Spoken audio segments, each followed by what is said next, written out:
And I think by the end of three attempts, I somewhere had it that, okay, I have given my best. Tick off the checklist that all the toppers basically recommend that you are supposed to do these things.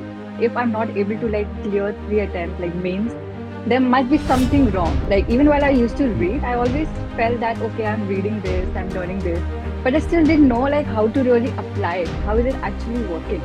We focus on क्या बनना है without focusing on क्या करना है. So I felt that if not UPSC, I need to do something prestigious, something just to like satisfy Right. that Hmm. aspiration effect. Like, it's okay, people clear even in their sixth attempt. So why aren't you trying that?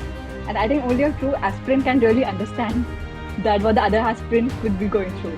Make people understand that I'm just exiting the preparation, not like quitting it. Because aspirants don't know what there's a real world as well, and which could be good.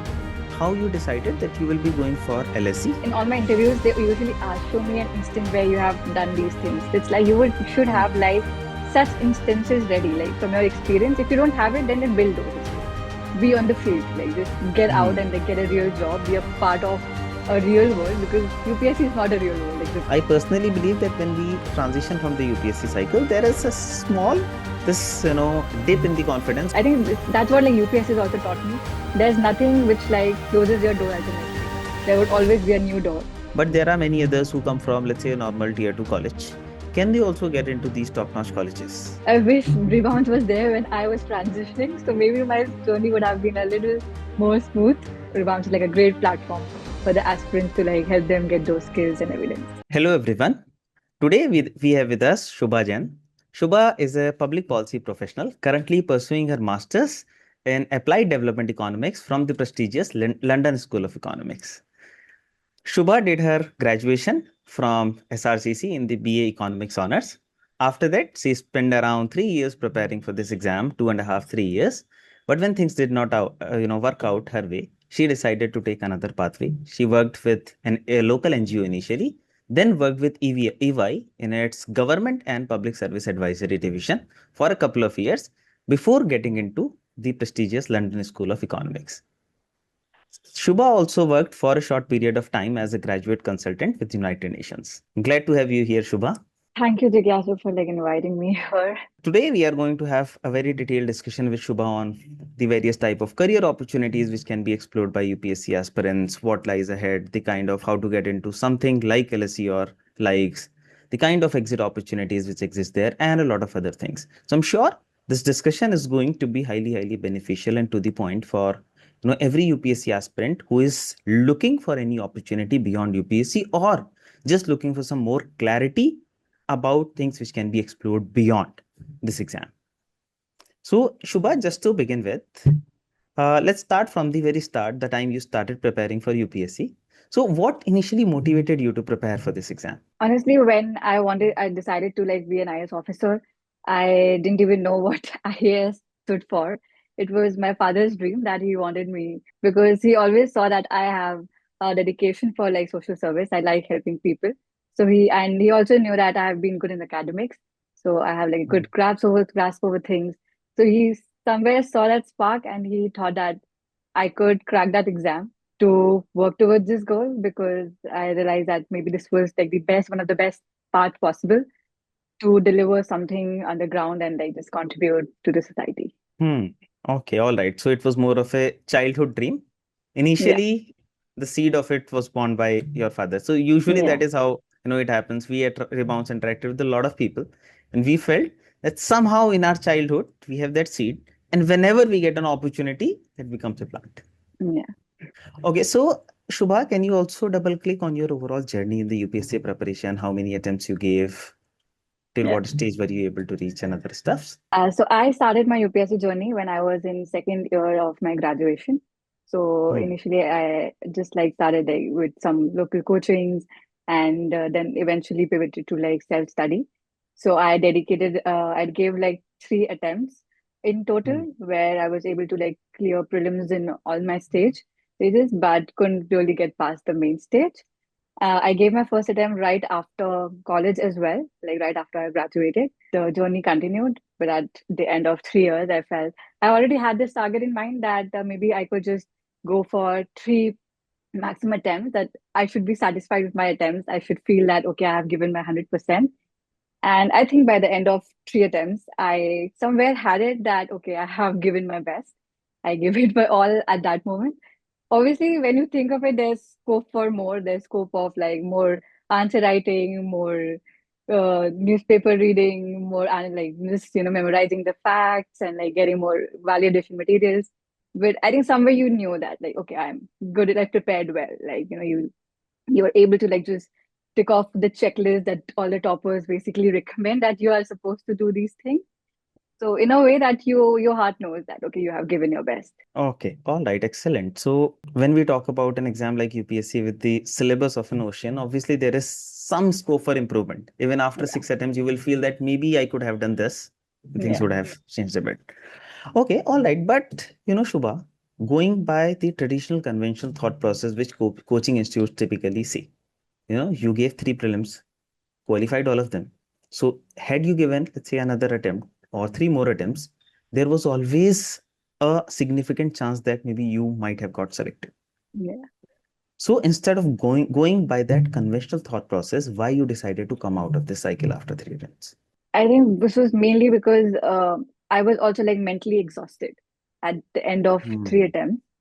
I felt I don't have the fresh, like if I felt that if I'm not able to like clear 3 attempts, like mains, there must be something wrong, which might not be wrong with my terms of preparation, but maybe just certain things not working out for me, or maybe I just lacked that experience. For me, I feel that I was engaged a lot in like just academics and had very little field exposure. Like even while I Okay. used to Hmm. read, I always felt that okay, I'm reading this, I'm learning this, but I still didn't know like how to really apply it. How is it actually working? Hmm. I was curious to know that, but I felt that real life understanding lacked for me. This might be like different for different people, but this is what really I overall I just realized that. So that was when I exited this journey that I did realize maybe it's time for me to like just be on the field, like just get out Hmm. and like get a real job, be a part of a real world, because UPSC is not a real world like preparation. Right. PVP, Absolutely. yeah. And eventually that actually proved right, that I was actually lacking a lot of things. So when I started working, I could see, oh, I studied about these things, but it was like it's great to like see actually how things are working on the ground. So Hmm. yeah, so Right. a lot of times I felt that okay, when I was not able to like just ideate during the or brainstorm during the answer writing, because you always had like strict like the time limit that within which you have to write and stuff. So I always used to I feel lack there. So I felt that maybe a lot of things in UPSC is just not based on how much you just read, it's how much you experience as well. The uncertainty would still be there that I Right. might not be able to clear, even though the chances, that the hope, that would always be there. And that's hope is what that gets you moving from one attempt to another. Hmm. Excellent. So basically, your end goal was to contribute towards the society. Yeah, You just decided to take up another pathway yeah, for achieving the same goal. yes, That I believe is the most important thing. When we talk about IAS, so somehow the aura is we focus on क्या बनना है yeah, without focusing on क्या करना है, right? But it should be the other way around, focusing on क्या करना है. Banna is one pathway. Another, exactly. if it is not working out, there are many other Yeah, pathways yeah, like you yeah, explored. yeah. All right, And that perfect. is where like people, really make a mistake because they don't know why they were actually preparing for UPSC. And that is why they get very stuck even when they want to exit, because they don't know Hmm. how to achieve the same thing with another path. Moreover, it's also important that you act timely. Like Yeah, after three yeah, attempts, you decided that now I need to come yeah. out of this cycle. Because when you spend a lot of time, the more time you spend, the barrier to entry for you in the market also keeps on increasing. True, true. I totally agree. And just for our audience, Shubha is a great friend, and we have practiced a lot of case interviews together when we were transitioning. So Shubha, just let's say when we talk about the time when you decided to transition, you had two options. One, Yeah, going for a job. Another is, let's say, again going for another form of master's degree, which you eventually did. But yeah. why you decided to, let's say, hold it, not go for a master's degree just at that time, and rather go for a job? Honestly, after I decided to exit the journey, I had been exploring options for masters even then. But I Mhm. was already quite late, and so I could only apply to like few universities. I could get into like one or two, but it was not like the prestigious or the good ones. So I realized that if I am going abroad and like investing so much, it should be like a good university, like that I can go. And also, secondly, I was mentally exhausted with just like studying. I needed Hmm. that break to just gain the real world exposure and experience so that I get to like build my resume, build my profile, gain the real world skills. And that actually like strengthened my application even for masters like few years down the line. And here I am today. So basically, it's like when you are coming out of UPSC cycle, your resume is weak, blank a lot of times. Yeah, So let's fill more substance into it by gaining some more yeah, work experience, strengthen our profile, and then we can be in a better position to get into the top-notch colleges. So then you decided to take up a job. You worked with the NGO Samarthan. yeah. So can you tell me how did it happen? Why you decided to take up this role? You were working here in its Bhopal office, which I believe is your hometown as well. Initially, I was applying for a lot of internships in Bhopal. Like I did some remote internships as well with like other NGOs like Aid Action and Pratham as well. So even while I was like just in the process of like exiting, I that towards the very again I tried like just interning while I was waiting for the results or while I was still figuring out okay if it's like I should exit or not. But I started with at least interning with these NGOs. So once I started interning it, I felt that okay, these are like the remote internships. Maybe I could just directly work in with in any NGO who is in Bhopal, and maybe just have like a good proper office experience as well, while maybe getting to do some field work. So that's how I first initially interned at Samarthan. And then eventually it got converted into like a short-term contract where I worked for basically for the research and documentation purposes. So I could get like, because I was into like documentation part, so I had to like go on certain field visits as well to just document certain case studies, the best practices, and just knowing about the experience of people who are working.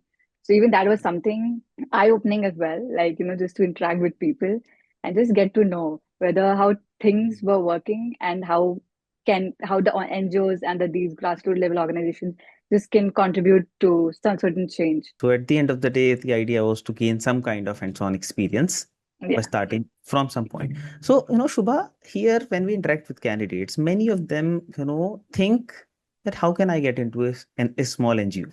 Why should I? So basically, we see when we interact with a lot of candidates, we see an aspiration gap. Mm. I was dreaming to get into IAS. How can I work as an intern somewhere? Or let's say start working with an NGO in the local area. So did you also came across this challenge? What is your overall thought process on this? Yeah, I think that is like a very true effect that usually happens, the aspiration effect. That, but I think because I was like committed to the goal that okay, my ultimate goal for Hmm. UPS preparing for UPSC was like social service. I think eventually I just accepted that maybe like clearing UPSC, I would say, even though it's like very challenging, but I feel it's still the shortcut to change. Like, next to just you just get into it and then you get everything at once. You get the status, responsibilities, power, as well as like the power to bring the change. But Hmm. when you're navigating or exploring other opportunities, you have to start from scratch and like build everything. So eventually, maybe now as well, I'm taking like the longer route. That is like because there's like just no one thing I do and I get everything at once. It's like I have to Right. like Hmm. build the experience, the training, and like just everything. Like I have to like build one by one. So I think the sooner that you realize this, it's better that it's like even though it's like a longer route, but it could be like the best one for you. So UPSC is usually like an asymmetric bet where Yeah, if it works out, you are yeah, going to get a whole gamut of things, but yeah. there are very, very high chances that it may not work out. So you should True. not put, your everything at stake for this examination. True. And in fact, I would say that because preparing for UPSC, you could still like start volunteering with these NGOs. Or even there are like a lot of remote internships as well that you can take up because these NGOs, some of the good NGOs would be like open to like getting like good talented people. Because in India, like Absolutely. there's like a lot of dirt of like good people in NGOs because most of these people again they would want to like go for the bigger firms and organizations, multilateral institutions. So Hmm. there's like hardly any people that are being like good people who want to work in the at the grassroots Hmm. level. So maybe like even if you are like just trying to like just pivot and it's a process of transition, it would be like a great opportunity like to just work with these NGOs and like gain some hands-on experience. Right, absolutely. So basically, essentially, it's about the same thing that when we are Yeah, coming out of the UPSC cycle, our resume is blank. Now let's yeah, gain some work experience. Let's gain some hands-on yeah, experience. And these NGOs can have, let's say, very low barrier to entry. So it will be easy for yeah, us to at least start our career. yeah, yeah. Okay, all right. So Shubha, just after this, after 4 months, you got into EY in their Government and Public Service Advisory Division, which is an excellent role to be in. Mhm. So how did it happen? Hmm. Initially, I was trying to like reach out to a lot of people on LinkedIn. I was just trying to like cold message them or cold email them that okay, I was trying to like especially like play out on my strengths as well. Like I knew I had a strength that I have a backing of a good institution, like from SRCC, and that itself carries a lot of signaling value. Even though I have like not a great resume at that present, but maybe the my SRCC tag itself like carried that signaling that this I have like Absolutely. dedication pursuing, as well as my UPSC journey as well. I was quite vocal about my UPSC journey in almost all the interviews, and even today I would like mention it as a part of my maybe any introduction or anything when I speak. Okay. Hmm. Yeah. So when I was like looking for cold calling people, then I tried to reach out to even the CEOs of good organizations who are there, like founders. And I used to just mention that I'm from this college, it's RCC, and I've prepared for these many years, looking to pivot into these roles. And like I would just ask them for maybe some guidance or like just maybe if there are any opportunities. So that's how I like reached out to one of the persons at eBay, and they happened to like be really humble and like helpful in the sense that they connected me with their team directly. So although initially they had like multiple rounds of interview with their team, so I was considered for like basically the CSR advisory initially, but then I think because maybe I had prepared for UPSC, so they felt that I had like certain basic knowledge for the government side of it. So they just internally like referred to my application to like the government public sector advisory position that was there at MWCD, the Bishnu Shakti PMU, that was at that time just gonna start. Um, so then there were like another round of interviews for this position as well. Then there was other interviews at the ministry level as well, because Hmm. when these organizations work with the client, which is like the government, so interviews happen at both the levels. So I interviewed with MWCD officials as well, and then eventually I cleared the rounds and I got the job as like Okay. the So in total, there were around 3, 4 rounds before you finally got into it. yeah. Okay. All right. So, Shubha, for someone who is aspiring to get into such roles, Yeah. can you tell me, some tips for them to maybe to enhance their chances of getting into these roles with Big Four like EY or something similar?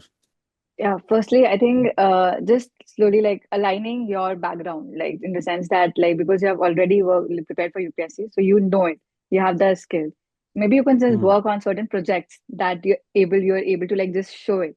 Because in all my interviews, they usually ask, show me an instant where you have done these things. It's like you should have Hmm. like such instances ready, like from your experience. If you don't have it, then build those experience where you have like Right. worked with a team, where you have led a team, where you have shown some sort of failure or like just showed some analytical skills or research skills. So it's important to like just know it's not only important for just cracking interviews, but just for your own self-awareness as well, that okay, you are able to like experience different aspects of things and like build your own personality and overall development as a whole, because that's exactly the interviews are also testing. So Absolutely. yeah. Hmm. So it's important to like just work all over a personality, like maybe just start writing papers. You could just write so many policy articles, policy briefs, because you have worked so much on in like just analyzing or just writing so many answers. It's policy brief is basically the answer writing in like a more formal and structured way. Right. Hmm. And it's like even when I was working, I used to like just write some certain policy documents. I was always thinking of perspective from my UPSC answer Hmm. writing, how to just write, like just structure it, writing it. So it's like if you're preparing for UPSC, you already have the ingredients that are required for such good jobs. Just I think firstly, it happens that you lose confidence after when you are trying to exit. So it's really important to just have that confidence, like just stay afloat basically, so Hmm. that you can just survive that initial transition that is there. Secondly, like Right. just work on the skills and basically just you have the skills, so the existing skills, just work on them. The skill gap, if you feel okay, these are the other gaps that are required, maybe which you like, maybe you lack the practical experience or like certain skills that are there. Maybe it could be like just basic IT skills as well, like basic MS Hmm. Office, like Excel, PowerPoint, or any other data software that you feel that it's being like require the market is demanding, because there's a lot of growing demand for like monitoring and evaluation as well as data related roles. So it's Hmm. good to like at least have the basic Excel skills and the Microsoft skills. You can just gain any certifications as well, and like just keep adding these things to your CV, to your profile, and yeah, things will should eventually work out. Okay. All right. Yes, absolutely. I think that is how it has to be. So at the end of the day, it's a step-by-step process. You Yeah, have to just start from somewhere and you have to yeah, keep building on that. yeah. So Shubha, when we look at your journey right now, it seems, let's say you got into an NGO work there and then you got into EY. So maybe Yeah. it was like a seamless transition. When we look at it right now, this is how it looks like. But when you go back, think about that time, what kind of challenges were you facing when you were transitioning, and what were you going through when you were transitioning from your UPSC to finally the time you got into EY?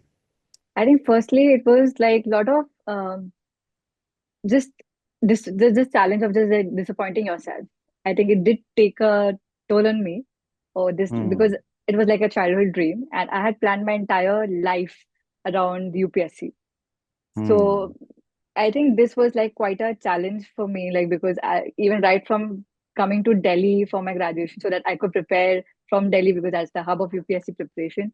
So Hmm. everything, like even like the subject that I had chosen back in my highest high school, that was somewhere motivated like by just my ultimate dream of clearing UPSC at Hmm. that time. So my entire life had been planned that way, and I've been like a planned person that way. It's like I like to plan things. So after three attempts, I didn't have a plan ahead. So even though UPSC had its own uncertainty, but coming out of it created another realm of different uncertainty that I had, which I Hmm. had to again navigate. So I think that was just that uncertainty was quite challenging at that time, and along with like the confidence that I had lost during at that time. But yeah, as I just said, again, I just tried to know about the development space in general. Like I knew, okay, I was clear with my goal. Like irrespective of the Hmm. uncertainty, the clarity with my goal just helped me go past that phase. Okay. Then, because I knew I wanted to be in the development sector, I had no idea how things work. I only had a little bit information what I like just under like known for my UPSC exam. That's it. But how things work, what sort of roles are there, which all other good NGOs like where I can actually get a good opportunity. I had no idea about it. So I started with my own personal research. I built my LinkedIn profile. I basically talked to a lot of people, connected with them just to understand that sector that was there. So I think this Hmm. helped me just maybe just narrow down the uncertainty of the sector and just made me realize, okay, this is like a good space. I could see a lot of even former UPSC aspirants, even like that I saw their interviews and their posts, how they navigated. Hmm. Just glad to be in a position to do it myself today. So, but at that time, that really helped me a lot just to clear that uncertainty. I think that secondly, the other challenge that I faced was just to the social pressure that was there, because it was difficult to make people understand that I'm just exiting the preparation, not like quitting it. Because when people know I Hmm. have six attempts, and so they ask, why are you quitting it right now? It's okay, people clear Hmm. even in their sixth attempt. So why aren't you trying that? So Hmm. even today, I received that, but I think at that time it was even more. But at that time, I was really grateful and blessed that I could receive that support from my family. That they really supported my decision to like exit that preparation, because them as well as my friends, they knew that how much I have worked hard and what I went through during that preparation.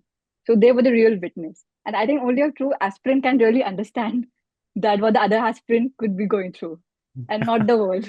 They see the glamour, Right. but they don't see the struggle. They see the Right. interviews of how they just cleared it, how sacrifice and other things are glorified. But who actually suffers and goes through it, only that person can empathize and really understand. All right. That's a very important takeaway. Exiting and not quitting. So basically, you are moving on from this preparation. Yeah. I'm That going like is entering a not new door, just exited this door. right. Right. Exactly. So you are exiting one door so that you can Yeah. enter a new door. Yeah. Hmm. That's a good way of looking at it. Most of the times, when we interact with the candidates, usually it's about, I don't want to give up. So it's Yeah. not give up, it's move on. Yeah. Because every dream in life has a timeline, and you can Yeah. achieve the similar dream via some other pathway, as your journey Yeah. itself is an example. Yeah. All right. So, Shubha, when you were working with EY GPS, can you also double click a bit on the kind of work which you were doing there? Yeah, sure. So basically, I was working as a young professional. I was employed in the PMU of Mission Shakti scheme, which basically scheme for like security and empowerment of women. My basically task was like ensuring the end-to-end implementation of these schemes across all states and UTs, and also identifying the gaps. I was constantly like doing like calls with them or even visiting on the field to understand the ground challenges that were there, or just like how I had read about the public finance management system, the PMFS system, how the government has been switching to PMFS and even e-office as a part of e-governance. I could actually see those things working. That's interesting. And I can also see a lot of passion and interest coming out from you when you were talking about it. Yeah, Good. So basically, it was more of a work with respect to the overall public policy implementation, monitoring it, and yeah. evaluating. That's excellent. But yeah, so then, you were doing good work with the GPS.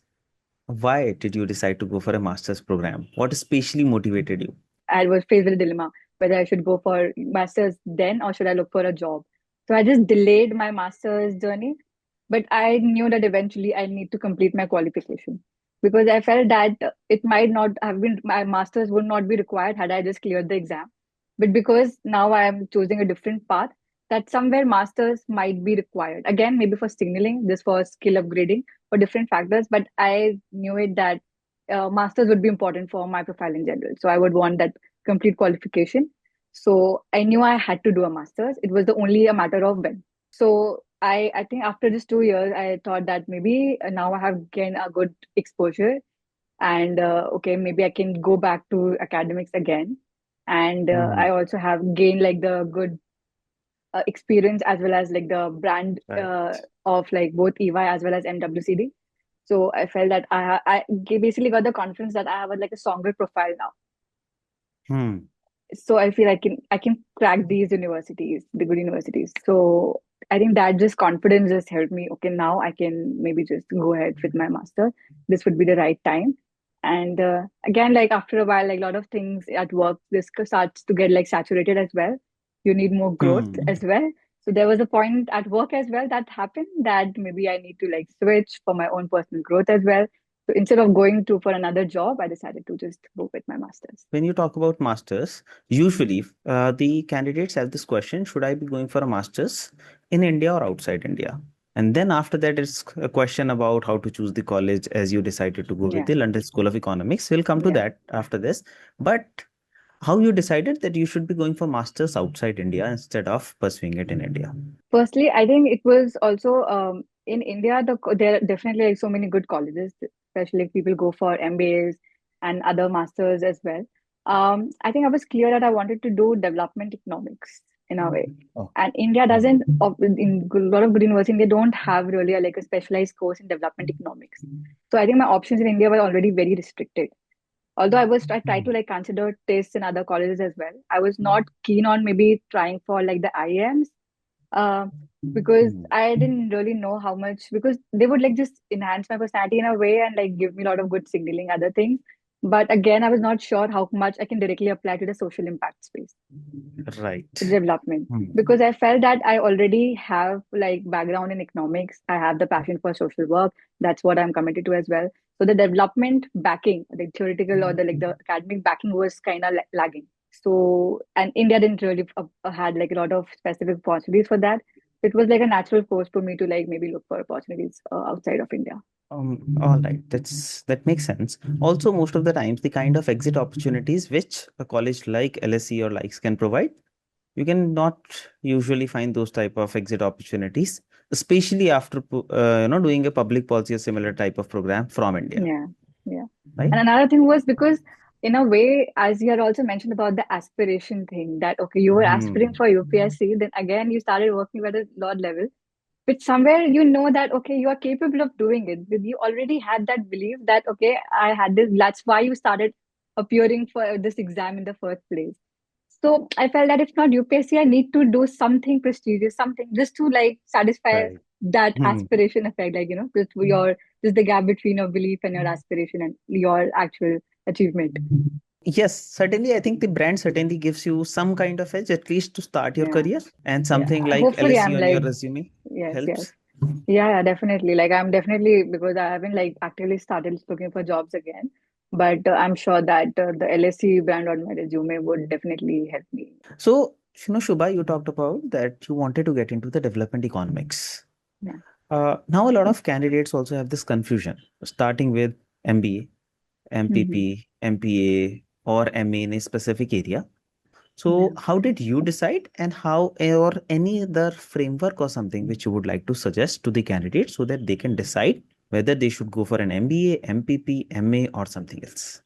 I think my background definitely played a big role in my decision because I had an economics background. So I'm sure, like, development economics became like a natural course for me because, again, with the Hmm. development, I was already working in the development side and like with academic background in economics. So that was like a natural course for me.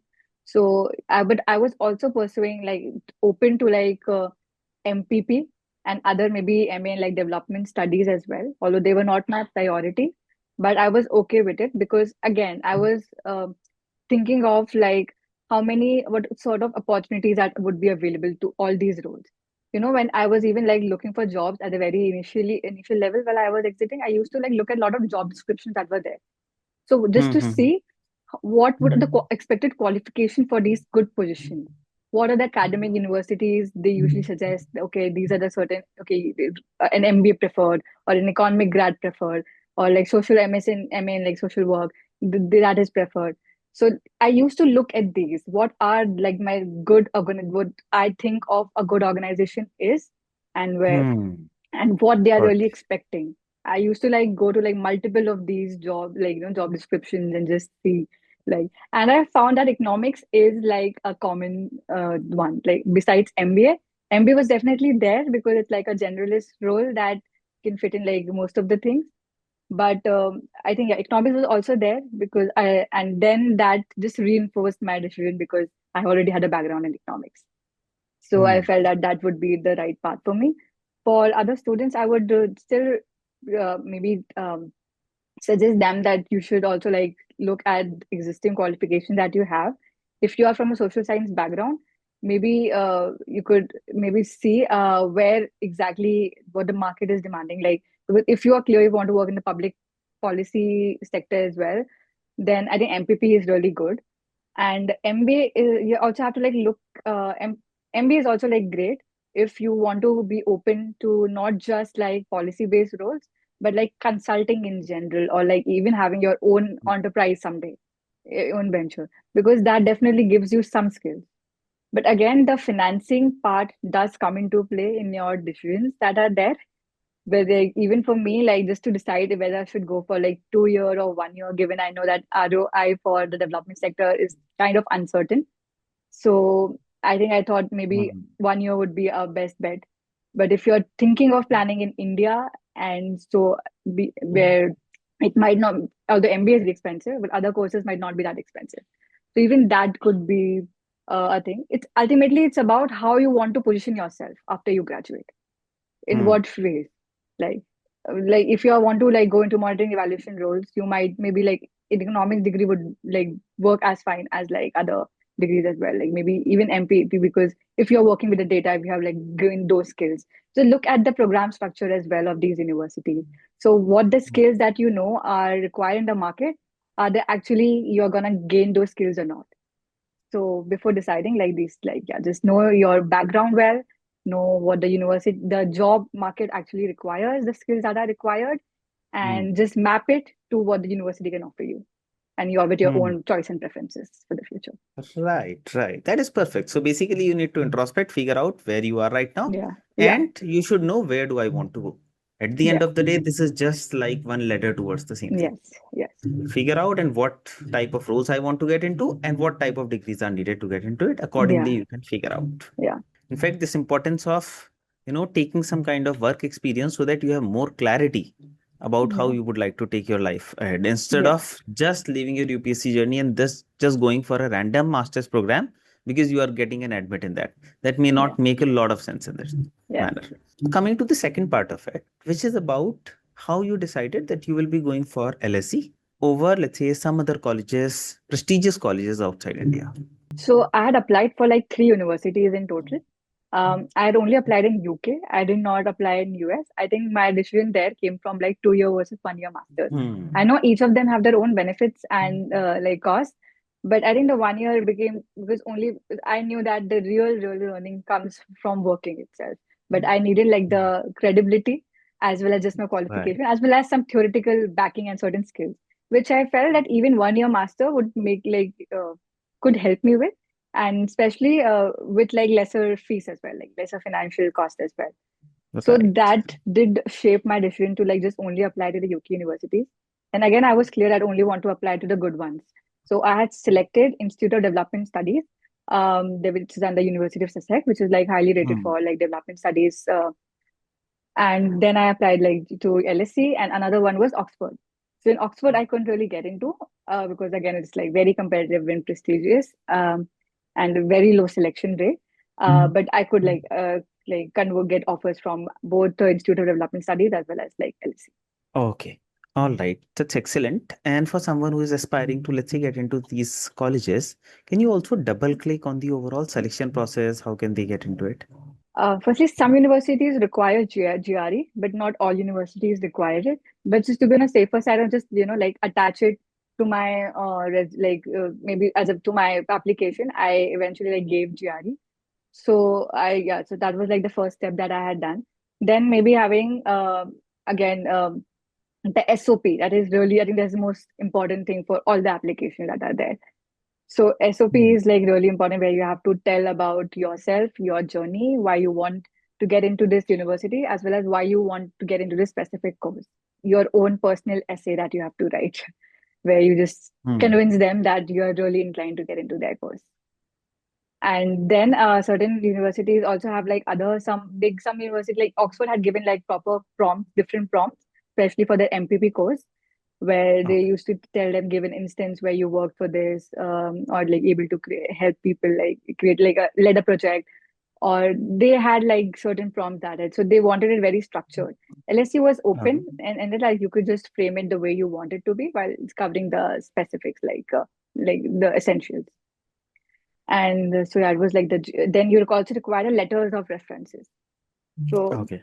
Hmm. yeah, that is an important part of it, because it's again for signaling just to towards for the university that you had good skills and somebody has actually referred you. So that played a big role. Try to get it from maybe because I had already worked, I tried to like have a mix of my professional as well as academic references. So Hmm. that was like just show that okay, I have like experience while I have a good economic like academic backing as well. So basically, it's like your GRE score, if you have it, good to have. Yeah, yeah, Then your resume, a strong, good SOP, yeah, and and then letters of some reference. recommendation letters. Yeah.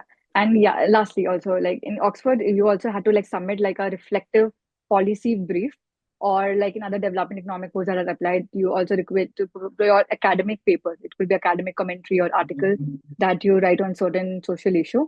So that might also be required.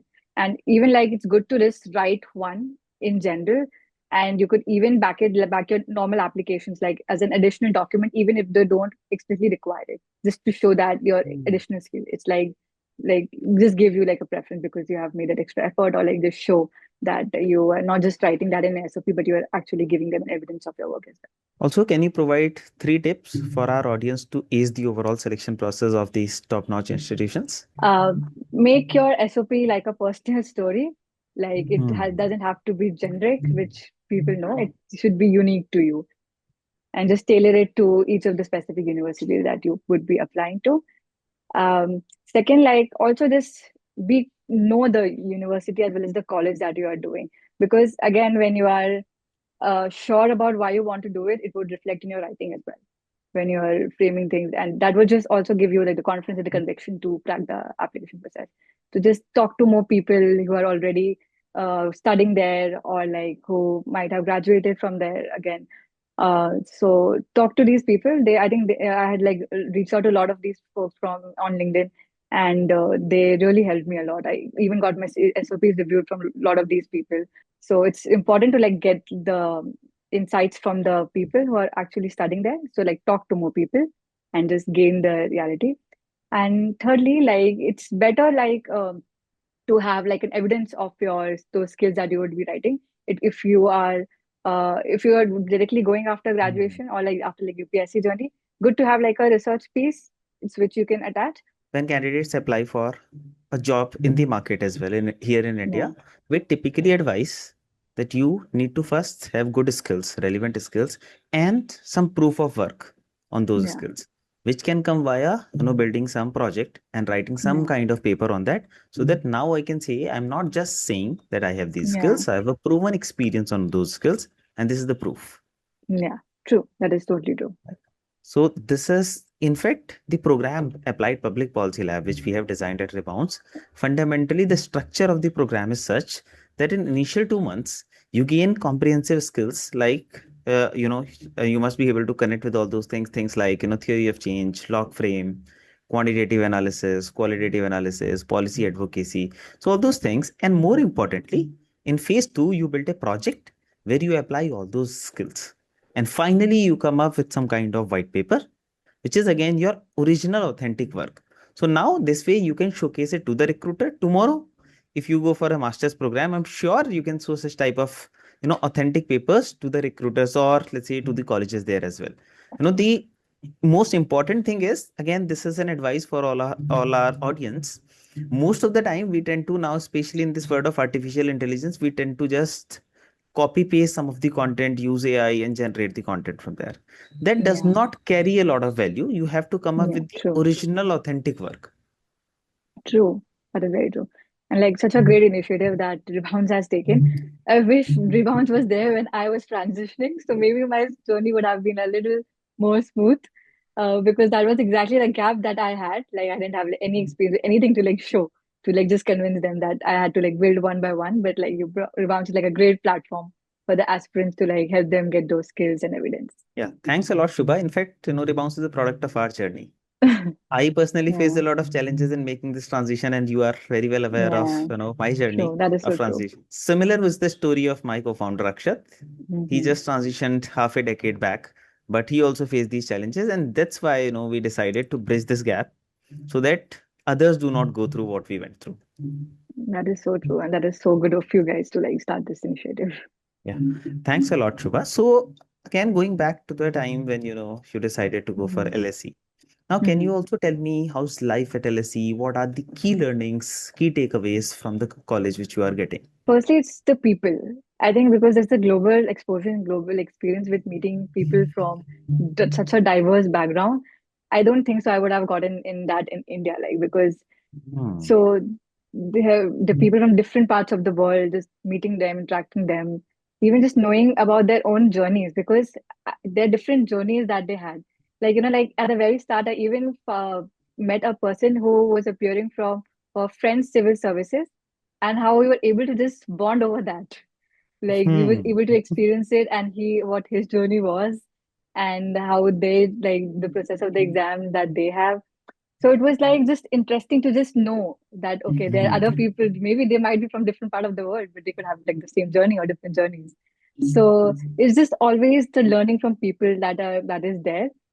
And even like so that is like definitely an important learning that I had, just the people that made my experience so good here, because that was like these projects are just like a simulation of like the real world, where there would be like you have to like manage a team, there would be like inter-team like conflicts or dynamics, you have to manage the client as well, and there would be different deadlines. So it was just like I think a simulation of like the real world like job that is there.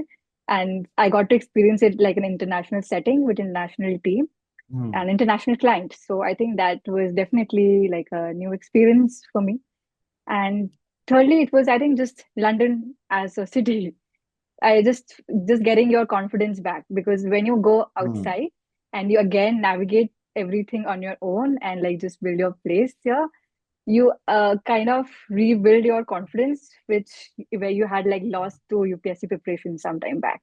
I personally believe that when we transition from the UPSC cycle, there is a small this dip in the confidence or huge Yeah, dip in the confidence at this time. But this is a very transient type of thing.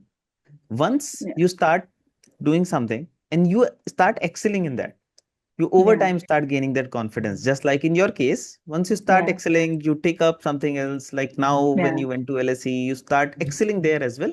Then you realize itne bure bhi nahi Because aspirants don't know what there's a real world as well, and which hai. could be good. Because I think in India, like the civil service has been so glamorized, and like they just know the good side of it, and so they feel this is like the only good thing that is there. But there's a world outside of it is as well, and it's up to you how good or beautiful that you want to make out of it. But basically, there is a whole ecosystem of coaching institutes which does not want candidates to come out of the cycle. Yeah, Because the more time you spend in the cycle, the more money someone can make out of that that. is so true. So, because at the end of the day, what you see with respect to the civil services, the reality, because now you have worked on both sides, you have worked directly with the Yeah, bureaucracy, the reality of bureaucracy is very different from what is usually portrayed in those, yeah, reels of entries, life of an IAS, wife of an IAS, car of an IAS, bungalow of an IAS. The reality is very different from what is perceived, that is so true. right? And there is Yeah, like someone who is channeling a lot of money to ensure that that narrative keeps on flowing. yeah, that is so true. Like the coaching is definitely because they have like a perverse incentive that the more people stay in the coaching, the more profit and amount that they would be making it. Because I have a friend that she's like an officer now, and I remember she cracked the exam at like maybe in her fifth attempt, but she had already started to maybe like get enrolled in like a good master's, and she was also Hmm. preparing for it, but she was also pursuing a master's simultaneously, and she was kind of detached to the preparation. I'm like, Hmm. okay, if it works out, it works out. Otherwise, okay, I'm starting to like build my own plan B as well. And she eventually, like ultimately, that attempt, she just maybe completed a master's as well, and she even cracked the exam. Hmm. So sometimes it also happens that you need to be like detached while also like preparing and maybe start pursuing other things. If it's meant to be, you would ultimately maybe crack it. Absolutely. In fact, we at Rebounce very often say this that after two attempts, if you have given two Yeah, full-time attempts, which means typically, let's say 3 years, then you can start slowly upskilling yourself. Even if you yeah, plan to give one more attempt, you can have the plan A, which is UPSC, but at least give 2 hours to upskill yeah, yourself so that if you have to look for an opportunity outside, you are in a position to directly look for an opportunity. You already have enough substance in your resume. You are not again starting from the scratch.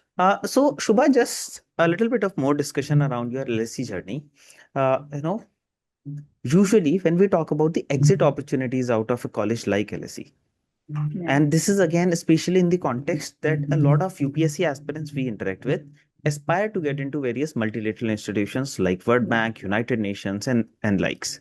So, can someone, after pursuing their masters from something like LSE, get into these institutions, and what are the other exit opportunities which can be explored? Yeah.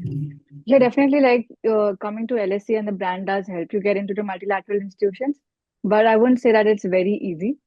That because even they have their own processes through which they hire people, which they might not be very transparent about sometimes. So Hmm. it's like there you might be having the skills or you might be like really deserving of certain positions, but you really don't know. Like there's still a little bit of uncertainty at the multilateral institution. But yes, like a lot of people do get maybe start with internships as well.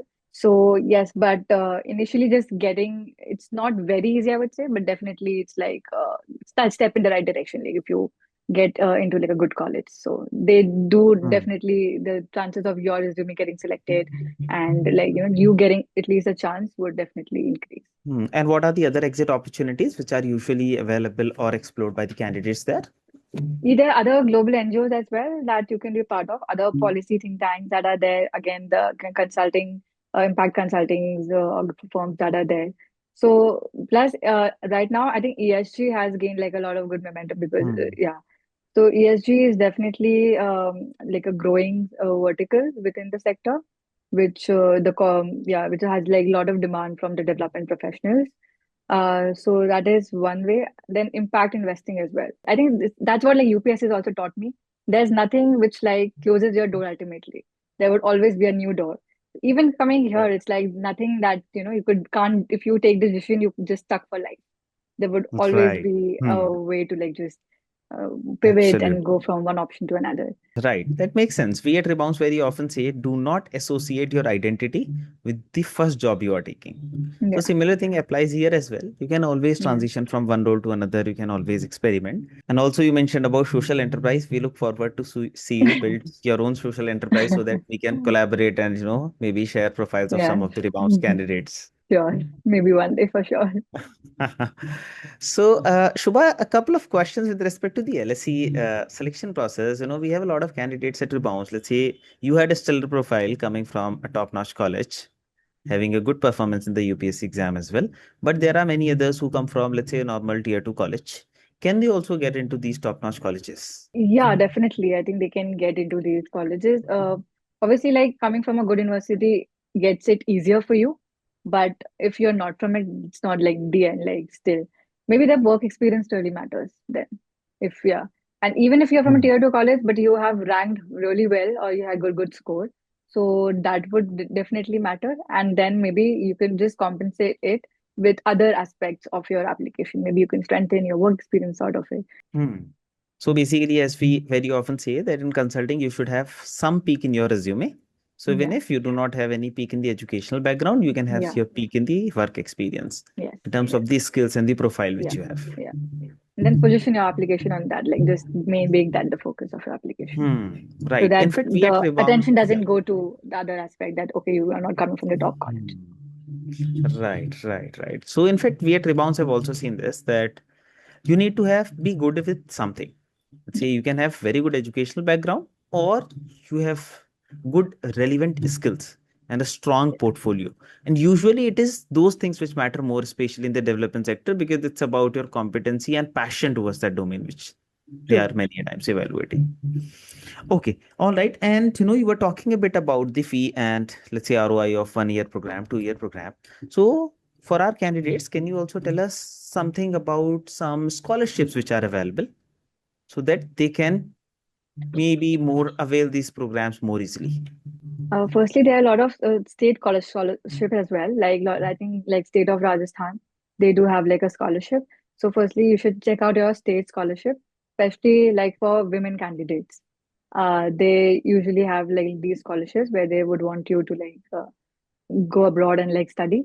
Then there are other scholarships like the Commonwealth scholarships, this evening scholarships, which are there. Which you but it's just that you need to like have an offer letter like quite early, especially for Commonwealth scholars. So make sure you are actually keeping track of the timelines and other things so that you can plan your entire application process in that way. Um, then a lot of these universities that you would be going through, they have their own scholarships that are there and they would have different tie-ups as well. So there's like a World Bank Japan joint scholarship as well. The different universities like give have their own scholarships or like funding support that they could have. I received like a partial scholarship from LSE. So yes, like there are different ways through which you could like get scholarships as well. Okay, all right. That seems fantastic. Maybe we at Rebounds can make an overall database of some of those Yeah, scholarships to be shared with the yeah, candidates on YouTube. And having a strong profile plus similar type of things, a statement of yeah, purpose, etc., can help them. To wrap up, a few things after this, while you were, at LSE, you mentioned that you were working as a graduate consultant at United yeah. Nations. So, can you double click on the kind of work which you were doing there? So I worked with like UN Women Georgia.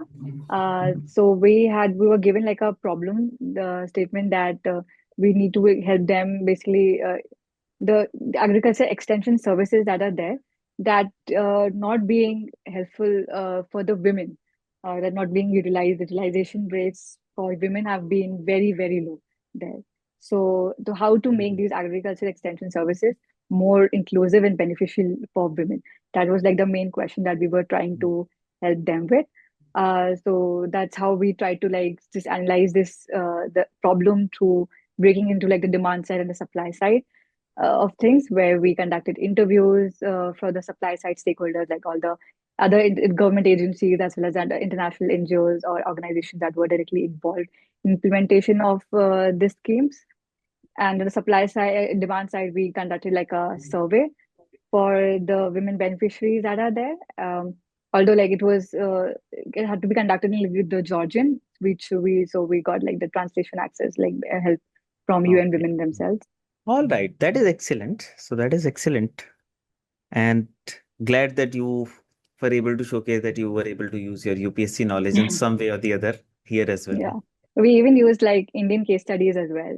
So the Krishi Saki and other Indian schemes as well, we gave it as like for reference. Shubha, when you now look back at your UPSC journey, how do you look at it? Is it like a waste of time or maybe a learning journey, or how do you look at it now? I think I just feel I was just meant to go through that journey to be where I am today. So because Hmm. it has shaped me in a way that I wouldn't want to change today. So definitely there was a lot of struggle, but there was growth as well. So, and yes, and I'm glad that I was able to like at least appear for the exam. I gave a part, like, I entered the preparation and then exited, because a lot of people can't even exit it. It's like if you're able to Right. exit it, like enter the preparation, even that is like a sign of courage and confidence. So yes, I think I just know that I had that belief, which helped me like get into the preparation. So just try to have that belief intact as I go ahead in my journey. For someone, a UPSC aspirant who could not qualify this UPSC Prelims 2026, has already given maybe 2, 3 attempts or more, and now just thinking, what next? They are a bit confused, exploring what next. What advice would you like to give to them? Firstly, just don't define yourself with the success in an exam.